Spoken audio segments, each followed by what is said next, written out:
Wars rarely end the way movies show them. There is no clean victory, no clear moment when everything suddenly becomes peaceful. In reality, most wars don't truly end at all. They just change shape. The fighting may stop, the headlines may fade, but the tension remains, quietly waiting for the next spark. And that's the uncomfortable truth most people never talk about. Peace is often temporary, fragile, and easier to break than to build. Think about how many times you've heard the phrase, "the war is over." Then think about how often that same region appears in the news again a few years later. New clashes, new violence, new instability. Today, we're breaking down how wars actually end, why peace agreements so often fail, and why lasting peace is one of the hardest things humans have ever tried to create. Before we go deeper, a quick moment. If you like videos that explain wars beyond headlines and help you understand global events clearly and calmly, take a second to like this video and subscribe to the channel. It really helps Global Conflict Explained reach more people who want understanding instead of noise. Alright, let's continue. Most people assume wars end when one side wins, but that's rarely how it works.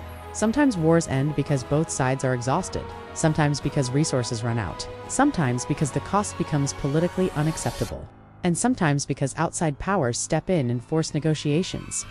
Victory, in the traditional sense, is actually one of the least common ways wars end. One common way wars end is through ceasefires. A ceasefire is not peace. It's simply an agreement to stop fighting, usually temporarily.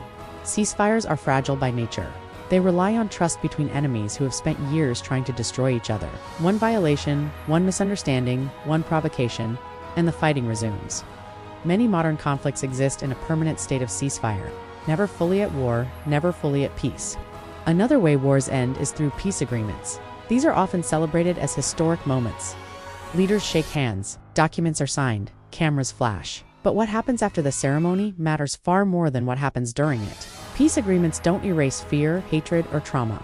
They don't rebuild destroyed cities overnight, and they don't magically align the interests of people who were once enemies. This is where peace often begins to unravel. One major reason peace doesn't last is unresolved grievances. Wars usually start because of deep-rooted issues, political exclusion, ethnic tension, resource disputes, historical injustice. If these issues aren't addressed honestly, the conflict simply goes dormant. People may stop fighting, but they don't stop resenting, and resentment is fuel, waiting for the right moment. Another problem is power imbalance. When wars end with one side feeling humiliated or unfairly treated, peace becomes unstable. History shows us this again and again. Agreements that punish rather than reconcile often plant the seeds for future conflict. When people feel they have nothing left to lose, peace becomes meaningless to them. External influence also plays a huge role. Many modern wars involve outside powers supporting different sides. When the fighting ends, those external interests don't disappear. Weapons remain. Money continues to flow. Political pressure stays in place. Peace becomes complicated when local stability conflicts with global strategy. Economic collapse is another silent threat to peace.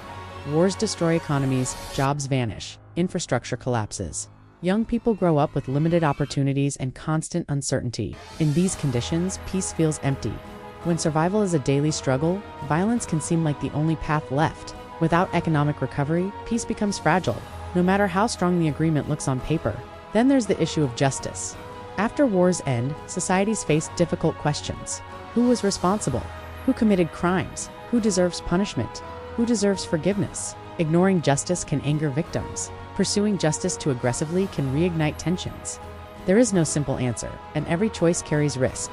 Psychological trauma is another reason peace struggles to survive. War changes people. It leaves deep emotional scars. Generations grow up knowing fear, loss, and instability as normal. When violence becomes familiar, peace can feel unfamiliar, even uncomfortable. Healing takes time, and rushed peace processes often ignore this reality. Borders and identity also matter. Many wars end without clear agreement on borders, governance, or national identity. Different groups leave the war with very different visions of the future.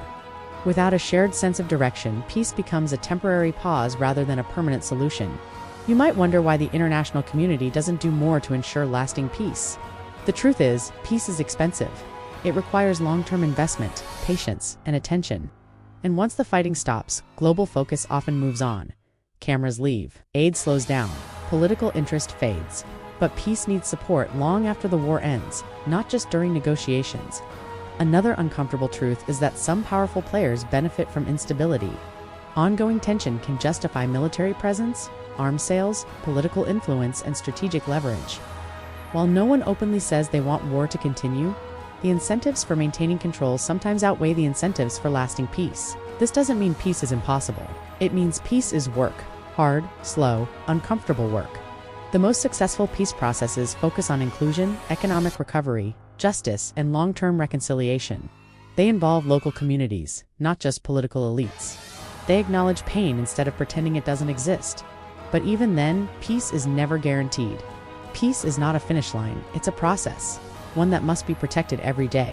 Understanding how wars end helps us understand why they keep returning.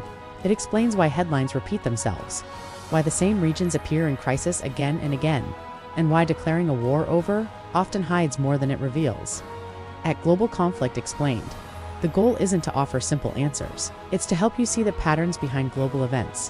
When you understand why peace is fragile, you start to see conflict not as random chaos, but as the result of choices, incentives, and unresolved human problems. Now I want to hear from you.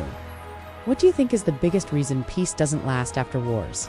Is it politics, economics, foreign interference, or something deeper?